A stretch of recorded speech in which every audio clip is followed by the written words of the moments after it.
Brain అంతా కొవ్వే కదా, బ్రెయిన్కి కావాల్సిన మంచి ఫ్యాట్స్ ఈ వాల్నట్స్లో ఉంటాయి. వాల్నట్స్ 100 గ్రాములు తీసుకుంటే 64.5 గ్రాములు కొవ్వే.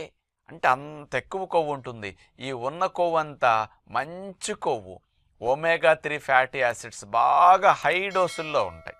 అంచేత ఈ వాల్నట్స్ రోజు గనక తింటే ఇందులో ఉన్న పాలిఫినాల్స్ వల్ల, అట్లాగే మెలటోనిన్ వల్ల, అందులో ఉన్న విటమిన్ ఈ వల్ల, ఇంకా రకరకాల యాంటీ ఆక్సిడెంట్స్ వల్ల మెదడు కణజాలానికి హాని కలిగించే ఫ్రీ రాడికల్ డ్యామేజ్ని అరికట్టి మెదడు కణాలు ఏజ్తో పాటు డ్యామేజ్ అవ్వకుండా వాటిని రక్షించి అవి సవ్యంగా హెల్దీగా పనిచేసేటట్టు వాల్నట్స్ స్పెషల్గా ఉపయోగపడుతున్నాయని, మతిమరుపు రాకుండా, ముసలితనంలో వచ్చే అల్జిమర్స్ వ్యాధి రాకుండా, డిమెన్షియా రాకుండా, ఇలాంటివన్నీ జ్ఞాపక శక్తి బాగా పెరుగుతూ